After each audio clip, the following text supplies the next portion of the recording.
नजरअंदाजी। आधी रात में भी मित्तल हाउस जगमगा रहा था। उस परिवार का फैमिली डॉक्टर अनन्या का चेकअप करने आया हुआ था। अनन्या काफी इमोशनल हो गई थी और बेहद उदास है। उनकी चोट पर इन्फेक्शन भी हो गया है, लेकिन मैंने उनकी ड्रेसिंग चेंज कर दी है। बात बस यही है कि वो बुखार से कांप रही है, पर फिर भी उन्हें दवाई नहीं लेनी है। हमें उनका बुखार कम करने की कोशिश करनी होगी। डॉक्टर बेड पर से उठा और काफी सीरियस चेहरे के साथ सबको अनन्या की कंडीशन समझाने लगा। मैं उसे खिलाऊंगा। डॉक्टर की बात सुनकर संजय ने अनन्या की मेडिसिन उठाई और उसे बेड पर से उठाकर खिलाने लगा। उस छोटी बच्ची को अपना माथा काफी गर्म होता नजर आया और वो अचानक से नींद में से उठ गई। अनन्या, देखो तुम बीमार पड़ गई हो, चलो अपनी दवाइयां खा लो। संजय उसे प्यार से कहने लगा। मेडिसिन नहीं चाहिए, प्यारी दीदी चाहिए। अपने छोटे से मुंह से बोलते हुए वो संजय की ओर देखने लगी। अपनी प्यारी दीदी को खो देने के ख्याल से ही वो बहुत उदास होने लगी और उसे रोना आ गया। ऐसे तेज बुखार में भी उसे अर्पिता की याद आ रही है। अर्पिता ने इस पर ऐसा क्या जादू कर दिया है? तुम पहले ये मेडिसिन लो, जब तुम्हारा बुखार कम हो जाएगा तब हम इस बारे में बात करेंगे।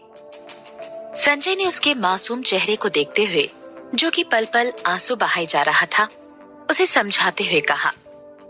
संजय की आंखें उसकी अनन्या के लिए चिंता साफ बयान कर रही थी। उसकी आवाज भी धीमी पड़ चुकी थी। मुझे नहीं पसंद डैडी, प्यारी दीदी नहीं तो मेडिसिन भी नहीं। अनन्या ने गुस्से में कहते हुए संजय को अपनी ओर से दूर हटा दिया। उसने खुद को ब्लैंकेट के अंदर छुपा लिया। वो संजय की ओर देखना भी नहीं चाहती थी। इस बार वो सच में काफी गुस्सा थी। उसने खुद को इस तरह ब्लैंकेट में छुपा लिया था जैसे कि कोई गाय का बच्चा खुद को छुपाता है। मिस्टर संजय, अनन्या की बॉडी पर अभी भी घाव भरे नहीं है, उसे मेडिसिन लेनी ही होंगी। डॉक्टर ने अनन्या की हालत को समझाते हुए संजय को कहा। आपको क्या लगता है, क्या मैं नहीं चाहता कि वो मेडिसिन में ले ले? संजय फिर से अपनी रूड आवाज में डॉक्टर को कहने लगा। ये उसकी लिटिल प्रिंसेस थी। किसी से भी ज्यादा उसकी इस हालत को देखकर उसे दर्द होता, लेकिन वो अपनी बेटी को अच्छे से जानता था। अनन्या में कोई बुराई नहीं थी, बस उसकी यही एक बुरी आदत थी कि बीमार पड़ने पर वो दवाइयां लेने से मना कर देती थी। पहले जब बाकी लोग उसे दवाइयां देने में नाकाम हो जाते तो वो सिर्फ संजय की बात सुनती थी, लेकिन इस बार वो संजय से भी गुस्सा थी क्योंकि उसने अर्पिता को घर से बाहर निकाल दिया था। इस बार तो संजय भी कुछ नहीं कर सकता था। क्या उसे उसकी लिटिल प्रिंसेस नजरअंदाज कर रही थी?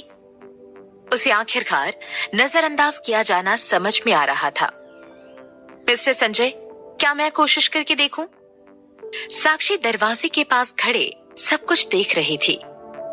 जब उसने देखा कि संजय भी कुछ नहीं कर पा रहा है तो वो अचानक से बोल पड़ी। अर्पिता को उस घर से निकालना आसान नहीं था। वो उसे वापस आने का कोई मौका नहीं देना चाहती थी। फिलहाल कोई भी अनन्या को दवाई लेने के लिए मना नहीं पा रहा था। अगर साक्षी अनन्या को दवाई लेने के लिए मना लेती तो अर्पिता के आने की भी सारे रास्ते बंद हो जाते और वो संजय के गुड बुक्स में भी आ जाती। ये सोचकर साक्षी एक्साइटमेंट में आ गई। वो अपना ग्रैंड फ्यूचर सामने देख पा रही थी। तुम?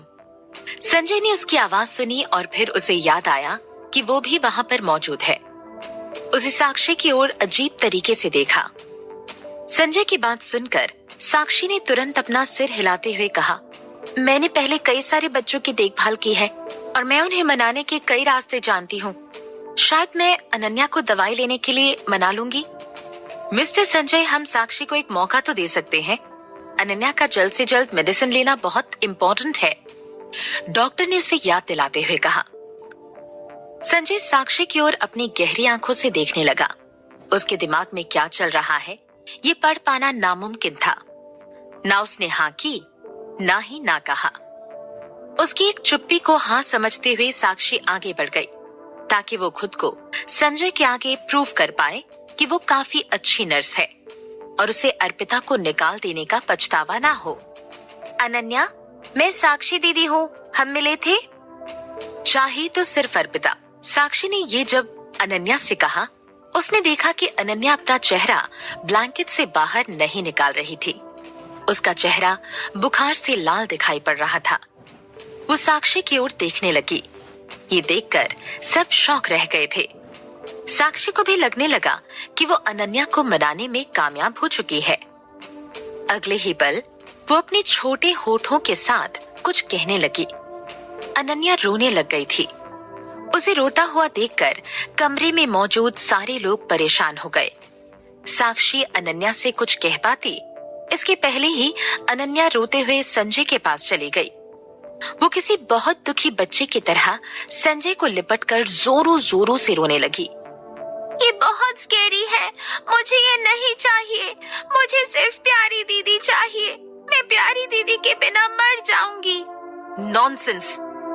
अनन्या की ये बात सुनकर संजय का दिल टूट सा गया और उसने कसकर अनन्या को गले लगा लिया। जब तक डैडी तुम्हारे साथ है, तुम बिल्कुल ठीक हो।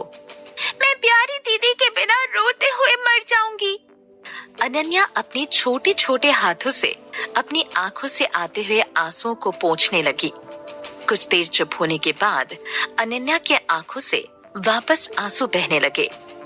तुम सब लोग अभी तक यहाँ पर खड़े क्या कर रहे हो? जाओ और उस अर्पिता को ढूंढो।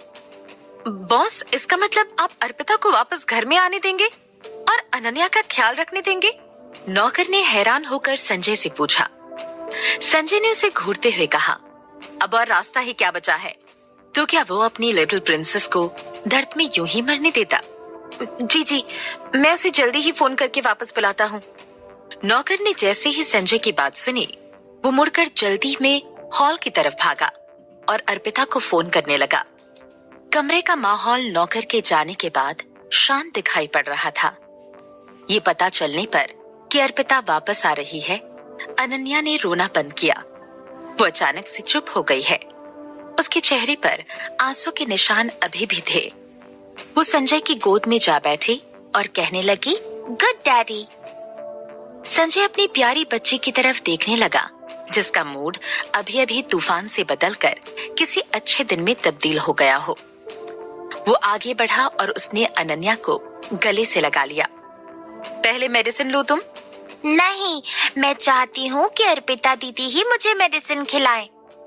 अनन्या ने संजय को गले लगाते हुए प्यार से कहा। जब तक वो अर्पिता को नहीं देखती, वो मेडिसिन लेने वाली नहीं थी। उसे डर था कि अगर वो मेडिसिन ले लेती तो संजय शायद अर्पिता को वापस ना आने देता।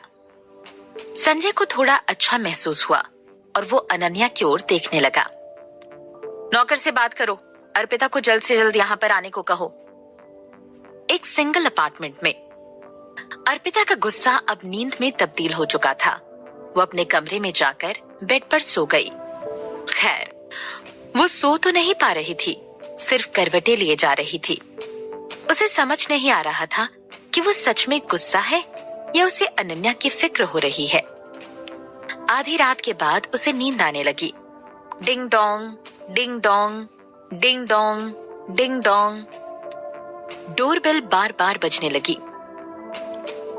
ये क्या समय है? मैं इन लोगों की कंप्लेन कर दूंगी, इतनी रात को डिस्टर्ब करने की। अर्पिता ने गुस्से में दरवाजा खोला। अपने सामने खड़े इंसान को देखकर वो दंग रह गई। उसके सामने संजय मित्तल का नौकर और बॉडीगार्ड खड़े थे। उनके चेहरे पर काफी सीरियस लुक था। अर्पिता उन्हें देखकर कांपने लगी। क्या वो कोई सपना देख रही थी या उसके सामने भूत आ चुके थे? मिस अर्पिता, एक मुसीबत आ गई है। हमें आपका एड्रेस आपके दिए रेज्यूमे से मिला, इसलिए हम यहाँ आपको वापस लेने आए हैं और यहाँ इसी उम्मीद से आए हैं कि आप मित्तल हाउस वापस आकर लिटिल प्रिंसेस का ध्यान रखेंगी। नौकर सिर झुकाकर अर्पिता से बात करने लगा। वापस लेने आए हैं? अर्पिता सोच में पड़कर हैरानी से पूछने लगी।